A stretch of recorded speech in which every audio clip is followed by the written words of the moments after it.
इस संसार में अपना कोई नहीं है, हम भी किसी के अपने नहीं हैं। जब नाव उस पार पहुंचेगी तब उस पर मिलने वाले सभी विछुड़ जाएंगे। यह नाव रूपी संसार है, अपना तो कोई नहीं। देखा ठाव की बजाय अपना अपना क्या करे, मोह भरम लिपट आए। इस संसार में अपना कोई नहीं है, इसे काफी जांच परख कर देख लिया है। अपना अपना करना व्यर्थ है। सभी लोग मोह माया और भ्रम के जाल में फंसे हैं। मोह फंद सब फांदिया, कोई ना सके निवार, कोई साधु जन पार की बिरला तत्व विचार। मोह माया के बंधन में सब फंस जाते हैं, कोई भी इससे बच नहीं पाता है। शायद कोई संत इस मूल तत्व पर विचार कर अपनी रक्षा कर पाता है। श्री कृष्ण अर्जुन को गीता के उपदेश में कहते हैं कि तुम जो भावनाओं में बहकर अपने कर्तव्य को छोड़ना चाहते हो, तुम्हें उस पर नियंत्रण पाना होगा। तुम्हें इन सब मोह माया रिश्तेदारी के मोह को त्यागना होगा। अर्जुन फिर भी इन भावनाओं से मुक्त नहीं हो पाता। श्री कृष्ण अर्जुन को मोह माया को त्यागने के लिए कहते हैं और सन्यासी बने बिना सन्यासी के कर्मों पर चले और इन भावनाओं को त्याग दे। एक महर्षि की कथा कही जाती है।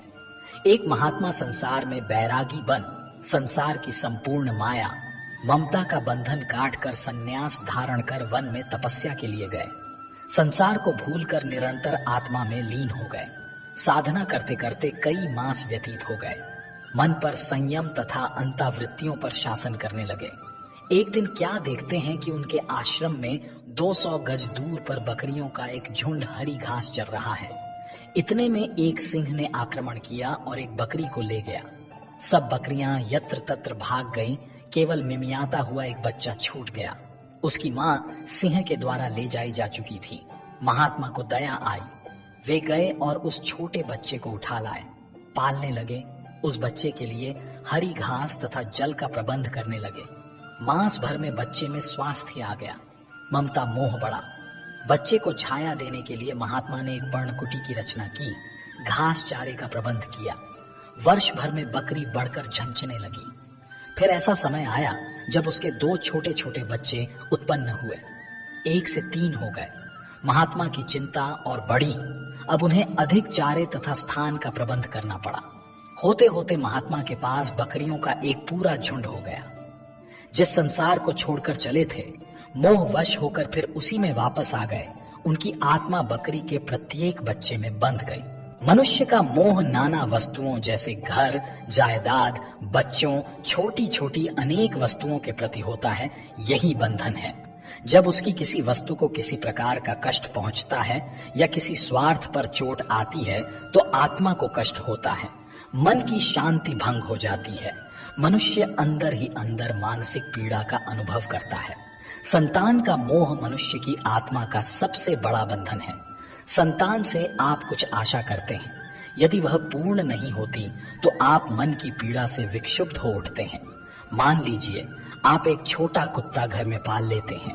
एक प्राणी का घर में आगमन आत्मा पर एक नया बंधन होगा। उसके भोजन, स्वास्थ्य, निवास, प्रसन्नता इत्यादि की अनेक चिंताएं आपकी आत्मा पर आ जाएंगी। घर में पला हुआ प्रत्येक पक्षी आपकी आत्मा को मोटे मोटे रस्सों में बांधता है। किसी दूसरे व्यक्ति के बाल बच्चों को अपने घर में रख लेना आत्मा के बोझ को बढ़ाना है।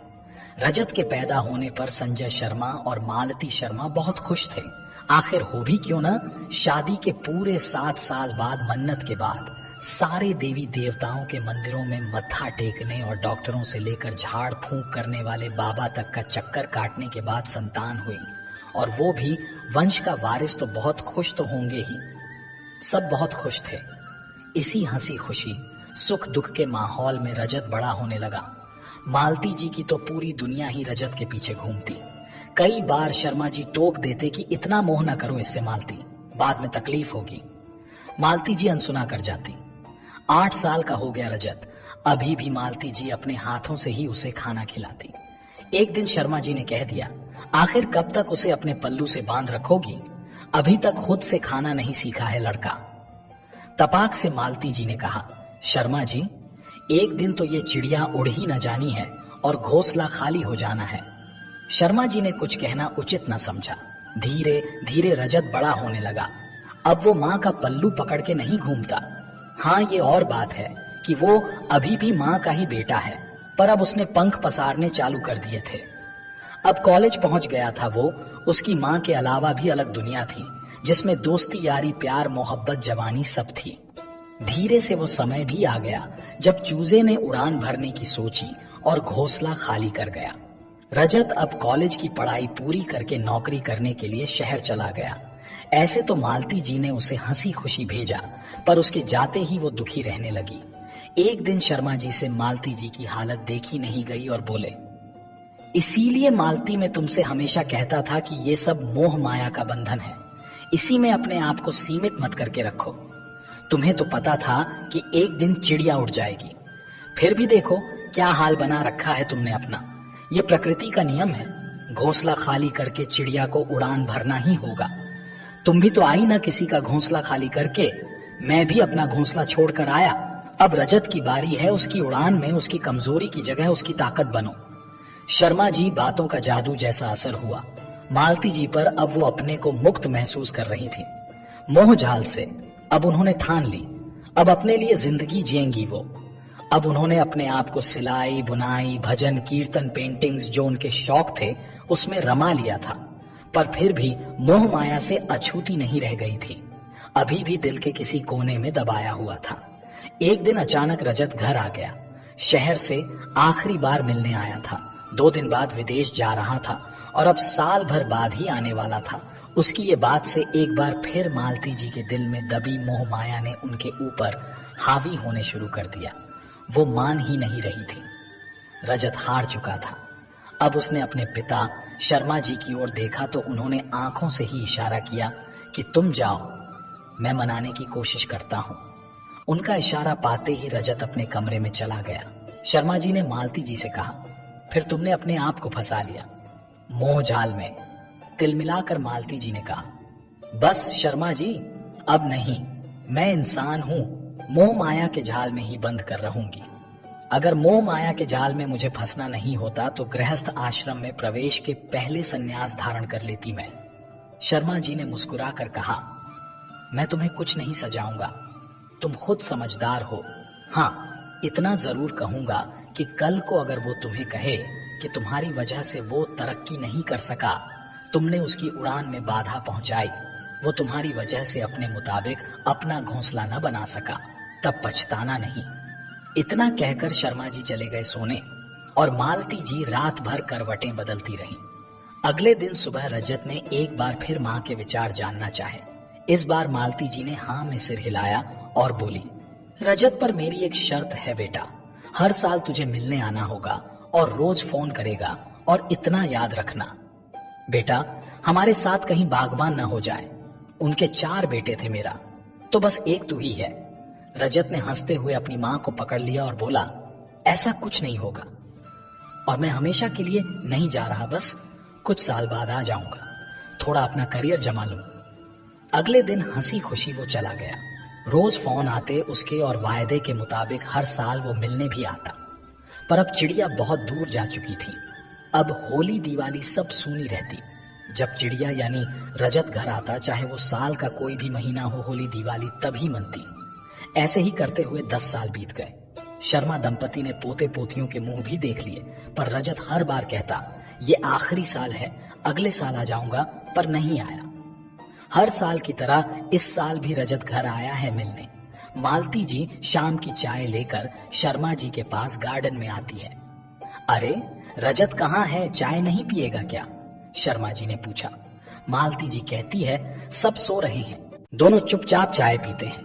तभी मालती जी कहती है, शर्मा जी, क्या लगता है आपको इस बार आया है तो क्या रुकेगा कि फिर चला जाएगा?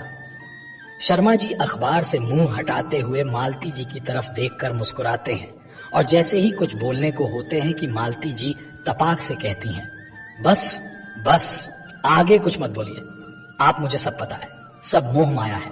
तभी रजत आ जाता है। अरे वाह, अकेले चाय पी रहे आप लोग तो, हमेशा हम अकेले ही पीते हैं।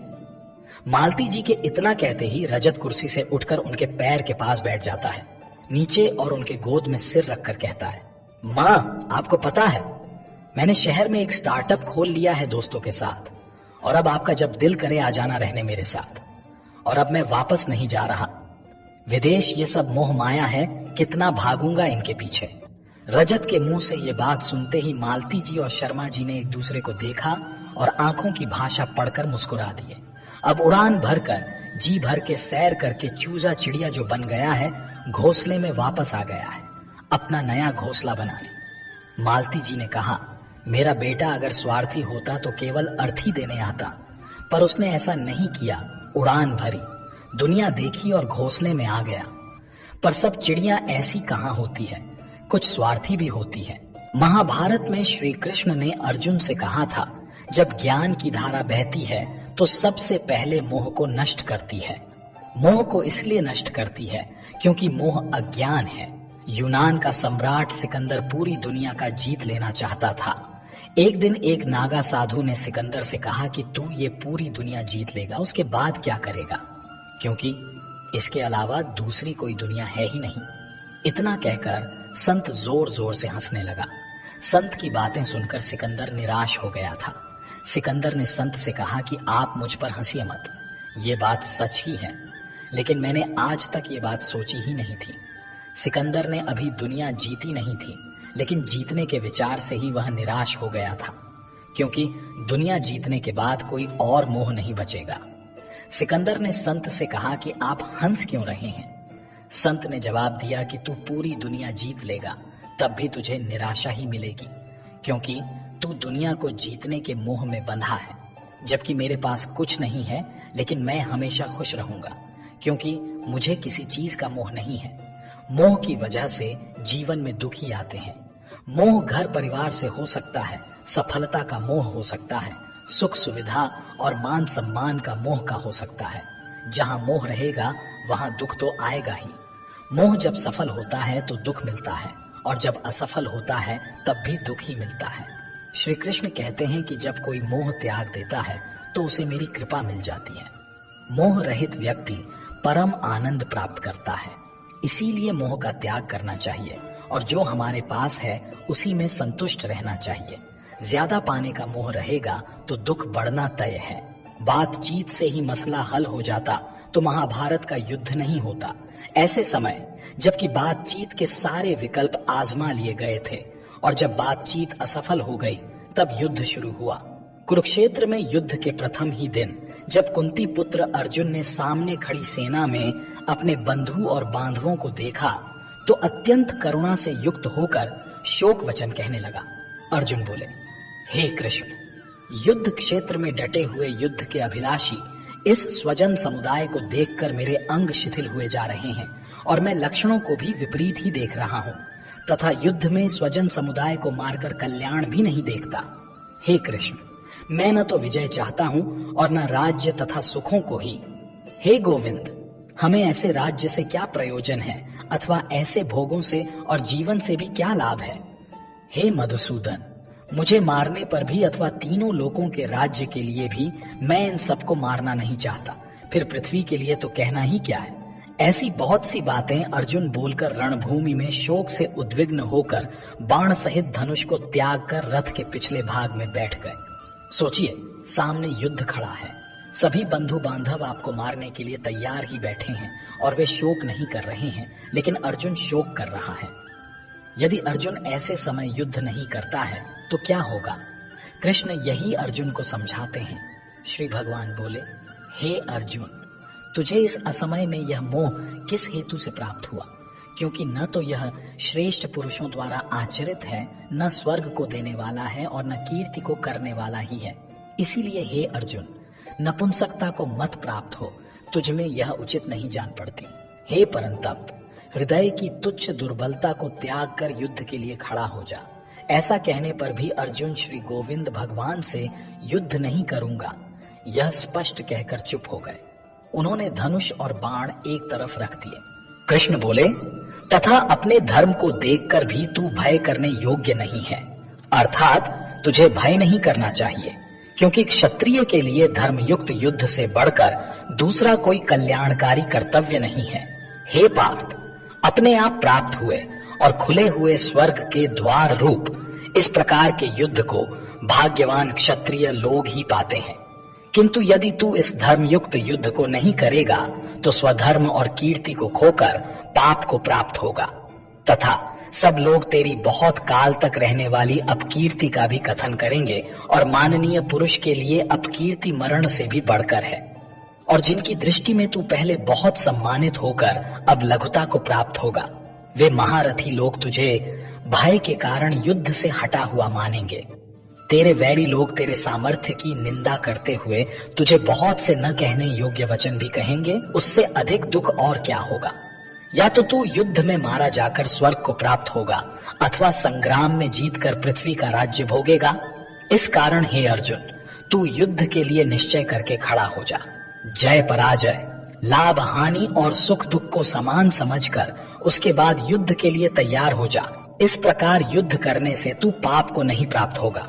तेरा कर्म करने में ही अधिकार है, उसके फलों में कभी नहीं। इसलिए तू कर्मों के फल हेतु मत हो तथा तेरी कर्म न करने में भी आसक्ति न हो। अर्थात कृष्ण यह कह रहे हैं कि युद्ध के मैदान में जाने के बाद यदि तू युद्ध नहीं करता है तो इतिहास में सदियों तक तेरी अपकीर्ति होगी और अपकीर्ति मरण से भी बढ़कर है। अतः तू जय पराजय परिणाम आदि की चिंता न करते हुए अब केवल युद्ध ही कर। यही क्षत्रियों का धर्म है। ऐसा कहते भी हैं कि जो योद्धा या राजा युद्ध के परिणाम की चिंता करता है वह अपने जीवन और राज्य को खतरे में डाल देता है। परिणाम की चिंता करने वाला कभी भी साहस पूर्वक न तो निर्णय ले पाता है और न ही युद्ध कर पाता है। जीवन के किसी पर मोड़ पर हमारे निर्णय ही हमारा भविष्य तय करते हैं। एक बार निर्णय ले लेने के बाद फिर बदलने का अर्थ यह है कि आपने अच्छे से सोचकर निर्णय नहीं लिया या आप में निर्णय लेने की क्षमता नहीं है। लेकिन जब निर्णय ले ही लिया है कि अब युद्ध करना है तो फिर पीछे मुड़कर मत देख। श्री कृष्ण अर्जुन को बताते हैं कि इस जन्म से पहले और इस जन्म के बाद इन रिश्तों का कोई महत्व नहीं रहता है। इसलिए कहता हूं कि जब शरीर नाशवान है तो ये रिश्ते भी नाशवान हैं। फिर श्री कृष्ण बताते हैं कि तुम्हारे पिताश्री इस समय जिस भी जन्म में होंगे उनके लिए तुम्हारा रिश्ता समाप्त हो चुका है। पिता की बात छोड़ो, अपनी बात करो। पिछले जन्म में जब तुम्हारी मृत्यु हुई होगी उस समय तुम्हारे सब संबंध और रिश्तेदार रोए होंगे। तुम्हारी पत्नी ने और तुम्हारे पुत्रों ने बहुत विलाप किया होगा, परंतु आज इस जन्म में तुम्हें याद भी नहीं कि तुम्हारी मृत्यु पर किस किस ने विलाप किया था। आज तुम्हारे लिए उनका या उनके रोने धोने का कोई मोल नहीं। इसलिए समझा रहा हूं कि न किसी के मरने का शोक करो और न किसी के साथ नाता टूटने का दुख करो। जिन्हें तू समझता है कि तेरी मृत्यु के बाद वे शोक करेंगे और सारा जीवन रोते रहेंगे, वो भी असत्य है। मेरी माया के प्रभाव से उन रोने वालों को तू फिर से हंसता खेलता देखेगा। मित्र 4 दिन रोता है, भाई 10 दिन रोता है, पत्नी उससे अधिक रोती है, माता सबसे अधिक समय तक रोती है, परंतु सबके आंसू धीरे धीरे सूख जाते हैं और उन आंखों में फिर से नए नए सपनों की रोशनी चमकने लगती है। हे अर्जुन, क्या तुम बता सकते हो कि पिछले जन्म में तुम्हारे किस रिश्तेदार ने तुम्हारे लिए कितना विलाप किया था? संजय से यह सुनकर धृतराष्ट्र कहते हैं, संजय ऐसे ही लोग होते हैं जो परिवारों में फूट डाल देते हैं, भाई को भाई से अलग कर देते हैं, अखंड परिवार में दुश्मनी के बीज बो देते हैं। ये कृष्ण तो बातों का धनी है। बचपन में माखन खा खाकर इसकी बातें भी चिकनी चुपड़ी हो गई है। लगता है ये अर्जुन को रिश्तेदारी के मोह से निकालकर ही छोड़ेगा। यह सुनकर अर्जुन कहता है, नहीं केशव, ये मैं कैसे बता सकता हूँ? मुझे तो ये तक याद नहीं कि वो सब कौन थे। यह सुनकर श्री कृष्ण कहते हैं, बस जिस तरह तुम अपने पिछले जन्म को भूल गए हो उसी तरह तुम अपने इस जन्म को भी भूल जाओगे। इस जन्म के रिश्तों का अर्थ तुम्हारे आने वाले जन्म में कुछ भी नहीं रह जाएगा।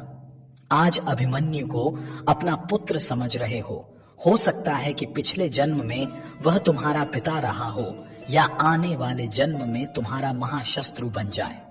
आज तुम जिनको अपना रिश्तेदार समझ रहे हो, जिन्हें आदरणीय समझ रहे हो और इसी कारण उनकी हत्या करने से संकोच कर रहे हो सकता है कि उन्हीं में से किसी ने तुम्हारे किसी पिछले जन्म में तुम्हारी हत्या की हो या तुम अगले जन्म में उनकी हत्या कर दो।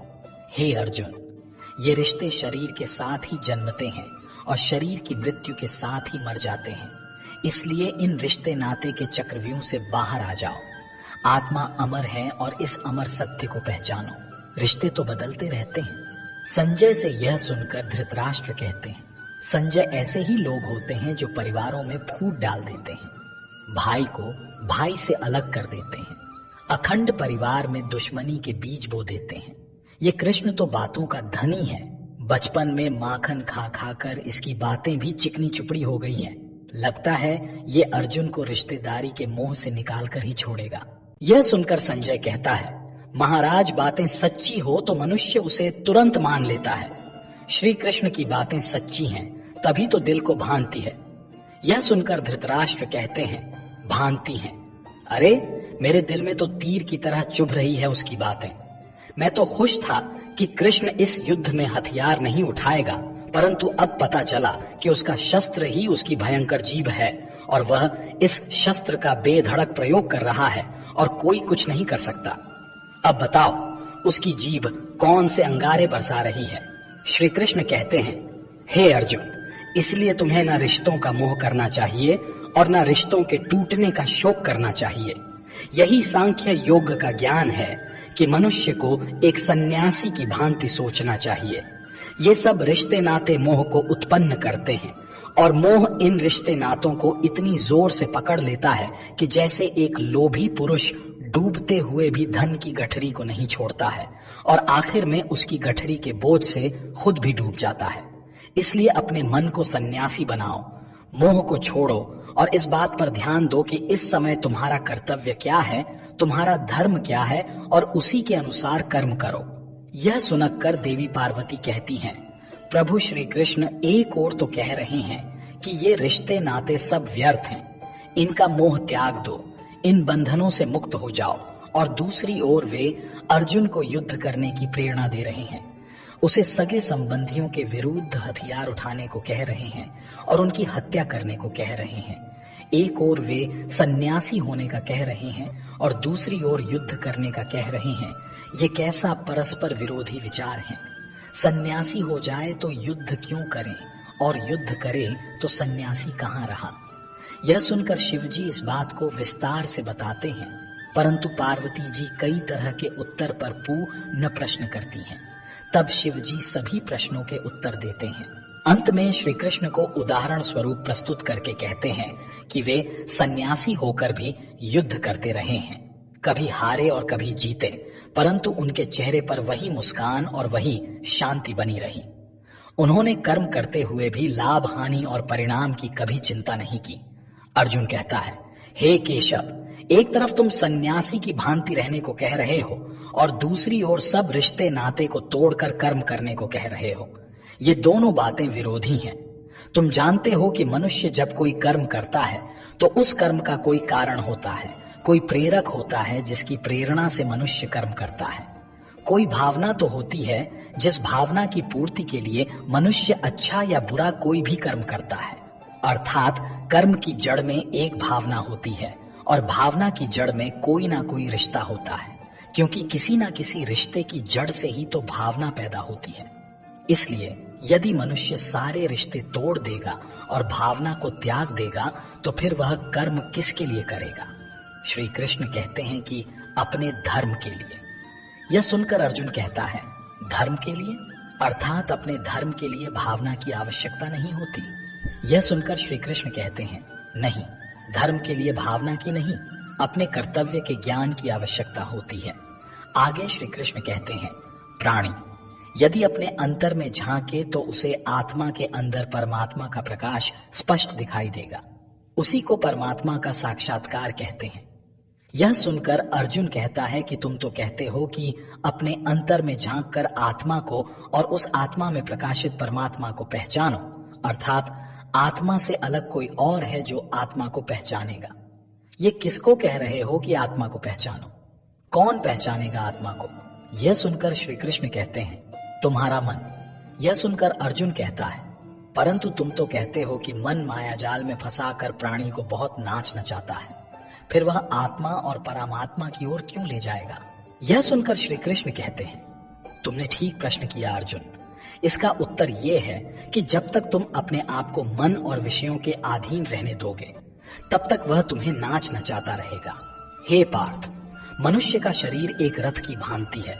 उस रथ के जो घोड़े हैं उन्हें मनुष्य की इंद्रियां समझो, जैसे आंख, नाक, कान, मुख, जिह्वा आदि। इन इंद्रियों के घोड़ों को जो सारथी चलाता है वह सारथी ही मन है, और उस रथ में बैठा हुआ जो उस रथ का स्वामी है वही आत्मा है। मनुष्य की इंद्रियां अपने विषयों की ओर आकर्षित होती रहती हैं और उसका मन इंद्रियों को उनके विषयों की ओर ही दौड़ाता रहता है। यह तभी तक हो सकता है जब तक जीवात्मा अपने मन को अपने काबू में ना लाए। तब तक मन काबू में नहीं आएगा, वह इंद्रियों को उनके विषयों की ओर ही दौड़ाता रहेगा। विषय उनको बुलाते हैं और इंद्रियां उनकी ओर भागती हैं, और मन जीवात्मा की परवाह किए बगैर रथ को उस ओर लिए जाता है। परंतु जब तुम स्वयं अपने मन के अधीन न रहकर मन को अपने अधीन कर लोगे, तो वही मन एक अच्छे सारथी की तरह तुम्हारे शरीर रूपी रथ को सीधे प्रभु के चरणों में ले जाएगा। जब तक तुम मन के अधीन हो तो वह माया के फेर में ले जाएगा, और जब तुम उसके स्वामी बन जाओगे तो वही मन तुम्हें मोक्ष के द्वार तक ले जाएगा। यह सुनकर अर्जुन कहता है, हे मधुसूदन, ये कहना तो बहुत आसान है कि तुम मन पर काबू पालो, उसके स्वामी बन जाओ, परंतु यही तो दुष्कर कार्य है। हे केशव, मन तो वायु की तरह चंचल है। जिस प्रकार बहती हुई वायु पर काबू पाना असंभव है, उसी प्रकार इस चंचल मन को अपने अधीन करना अति दुष्कर कार्य है। इस तरह श्री कृष्ण बताते हैं कि मन को अधीन करना दुष्कर कार्य नहीं और ना ही असंभव कार्य है। इसके काबू में करने का तरीका भी है। तब श्री कृष्ण मन को काबू में करने के लिए अभ्यास और वैराग्य के महत्व को बताते हैं। दुनिया में आपका अस्तित्व, आपके रिश्ते, भावनाएं, बंधन और संपूर्ण परिवेश एक मोहभंग है। यह एक दिन खत्म हो जाएगा। आप बिना किसी चीज के अकेले वापस जा रहे होंगे, यहाँ तक कि अपने शरीर के साथ भी नहीं। केवल आत्मा ही बची रहती है और ब्रह्मांड के निर्माता सर्वोच्च के पास वापस चली जाती है। सब मोह माया है का मतलब है कि इस दुनिया में सब कुछ नकली है। यह दर्शाना चाहता है कि हमें भौतिकवादी चीजों, विलासिता और सभी प्रकार की भौतिक सुख सुविधाओं के प्रति दीवानगी नहीं रखनी चाहिए। हमें अध्यात्म के मार्ग के करीब रहना चाहिए, न कि इन चीजों के। हमें आध्यात्मिक एवं सरल जीवन जीना चाहिए। इसका अर्थ यह है कि आकाश और पृथ्वी के बीच जो वस्तुएं दिखाई देती हैं वे क्षणभंगुर हैं। इस पृथ्वी पर कुछ भी स्थायी नहीं है। जिन वस्तुओं और व्यक्तियों से हम अत्यधिक प्रेम करते हैं वे सभी क्षयकारी हैं। सांसारिक वस्तुएं माया के कारण सुखदायक प्रतीत होती हैं। प्रत्येक व्यक्ति अपने पुत्र पुत्रियों से प्रेम करता है, अथाह धन कमाता है, दिन रात परिश्रम करता है, स्वस्थ धनवान रहने का प्रयास करता है और स्वयं को अमर मानता है। ऐसा मोह माया के कारण होता है। वह जीवन का वास्तविक उद्देश्य भूल जाता है। वह हर दिन सोचता है कि अनंत जीवन है। वास्तव में वह माया नामक दिव्य मंत्र मुग्ध शक्ति के प्रभाव में अपने स्वयं के अंत के बारे में कभी नहीं सोचता है। कई आध्यात्मिक संत और उपदेशक अपने उपदेशों में कहते हैं कि पैसे के पीछे मत भागो, अध्यात्म का अभ्यास करें, स्वयं का आविष्कार करें, जीवन के उद्देश्य पर विचार करें। सांसारिक वस्तुएं मोह माया हैं, ईश्वर सत्य है। दया और प्रेम जैसे मानवीय मूल्य दैवी गुण हैं जो उनका अनुसरण करते हैं। लेकिन यह शैतानी शक्ति है जो हमें लालच, आलस्य, लोलुपता और विश्वासघात की ओर ले जाती है। वह शक्ति है जो हमें मानवीय गुणों का अभ्यास करने से रोकती है और हमें सभी सांसारिक कार्यों में व्यस्त रखती है। गतिविधियों को मोह माया कहा जाता है। संत कबीर ने ठीक ही कहा है, कबीरा माया ठगनी, अंत नीच की नीच। कबीर कहते हैं, माया सबसे धोखा देने वाली शक्ति है और हमें शैतानी गतिविधियों में व्यस्त रखती है। इसलिए हमें मानवीय गुणों का अभ्यास करने का प्रयास करना चाहिए। इसलिए जब कोई व्यक्ति बहुत अधिक लालच दिखाता है तो कहा जाता है, मोह माया के चक्कर में मत पड़ो। तुम्हारे जो संबंध संसार से जकड़े हुए हैं वे दुख स्वरूप हैं। मृत्यु से जो तुम्हें भय प्रतीत होता है उसका कारण ये ही सांसारिक मोह है। न माता, न पिता, भाई, पत्नी, पुत्र संबंधी कोई भी तुम्हारे साथ सर्वथा नहीं रह सकता। ये बाह्य बंधन है। सबसे उत्तम मार्ग तो यह है कि इनमें रहते हुए भी सदा अपने आप को पृथक समझा जाए। जैसे कमल जल में रहते भी सदा जल से ऊपर रहता है, उसी प्रकार सांसारिक बंधनों में रहते हुए गृहस्थ के कर्तव्यों का पालन करते हुए भी सदा अपने आप को संसार से मुक्त देखिए। आवश्यकता से अधिक धन संग्रह करने का मोह त्याग दीजिए। आपके लिए एक मकान ही पर्याप्त है। व्यर्थ के लेन देन, सूद पर रुपया देना, खाद्य पदार्थों का संग्रह त्याग दीजिए। परिवार की वृद्धि न कीजिए। मैं आत्मा तत्व हूँ, सब प्रकार के विकारों से मुक्त हूँ। इस भावना का चिंतन और व्यवहार करने से जगत आनंदमय दिखने लगता है। निर्लिप्तावस्था में ही मन की शांति स्थिर रह सकती है। उठिए, अपनी आत्मा के बंधनों को काट डालिए। हिंदू धर्म के सिद्धांत के अनुसार जीवन का अंतिम लक्ष्य मोक्ष प्राप्त करना होना चाहिए। इसीलिए मोक्ष को छोड़कर सब मोह माया है। वैसे हमारे समाज और दुनिया भर के सभी समाजों में एक आम धारणा है कि भौतिकवादी लक्ष्य मानव सभ्यता की एक भ्रांति है और जो कोई भी भौतिकवादी लक्ष्यों का पीछा करता है वह माया के अधीन है और व्यक्ति अपनी पहचान अपनी संपत्ति से मानता है। इसीलिए जब वह अपनी संपत्ति और समाज में प्रतिष्ठा खो देता है तो उसे बहुत कष्ट होता है। इसलिए यह माना जाता है कि भौतिक लक्ष्यों को आध्यात्मिक लक्ष्यों को प्राप्त करने के लिए छोड़ देना चाहिए।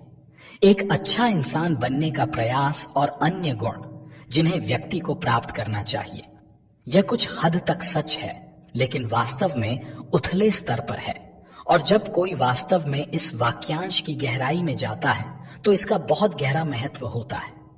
क्योंकि जो कोई आध्यात्मिकता प्राप्त करने के लिए भौतिक भ्रम को छोड़ देता है वह अभी भी भ्रम में है, क्योंकि यह कुछ और अधिक गंभीर चीज को प्राप्त करने के लिए किया जाता है जो कि आध्यात्मिक स्थिति है।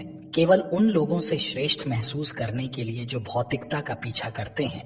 जब कोई कह सकता है, देखो वे चींटियां अभी भी उस चीनी के टुकड़े का पीछा कर रही हैं, लेकिन ऐसा व्यक्ति यह देखने में विफल रहता है कि वह स्वयं आध्यात्मिकता की एक और चूहा दौड़ का हिस्सा है।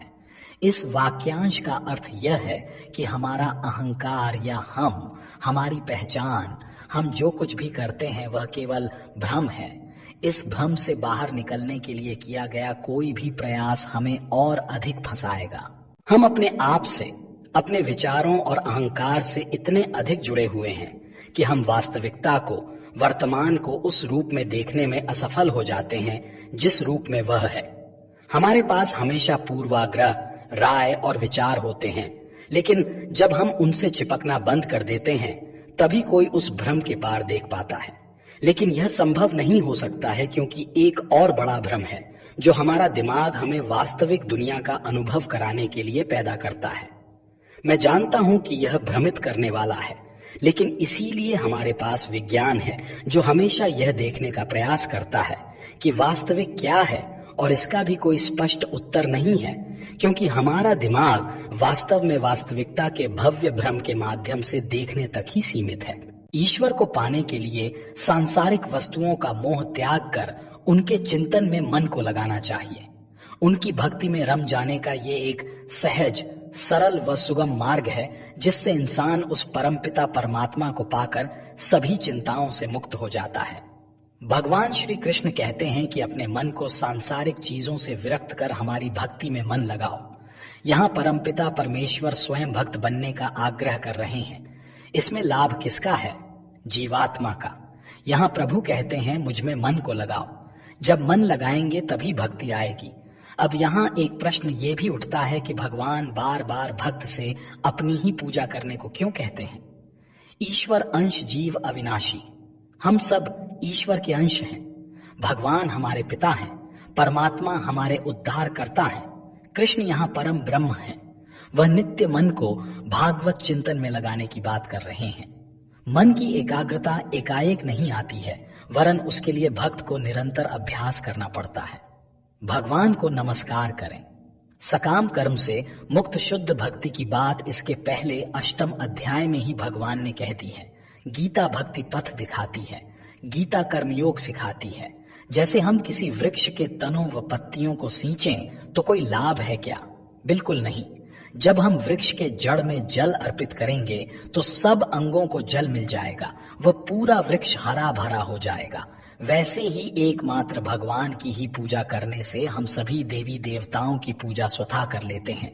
यह भक्ति का सबसे सहज, सरल व सुगम मार्ग है कि कृष्ण की भक्ति करें, कृष्ण का पूजन करें व उनको प्रणाम करें। अंत में एक ऐसी अवस्था आएगी कि आप उस भक्ति में पूर्णतः तल्लीन होकर कृष्ण को प्राप्त कर लेंगे। भय के वातावरण में मन को सभी चीजों से हटाकर भगवान में ध्यान लगाएं, भगवान को प्रणाम करें। भगवान में मन को लीन करने से मन मस्त होकर व चिंताओं से मुक्त होकर, किसी भी प्रकार की अनहोनी से मुक्त होकर सदैव कृष्ण का ही चिंतन, मनन व कीर्तन करेगा। आप कृष्णमय रहेंगे तथा कृष्ण की भक्ति को प्राप्त कर धन्य हो जाएंगे।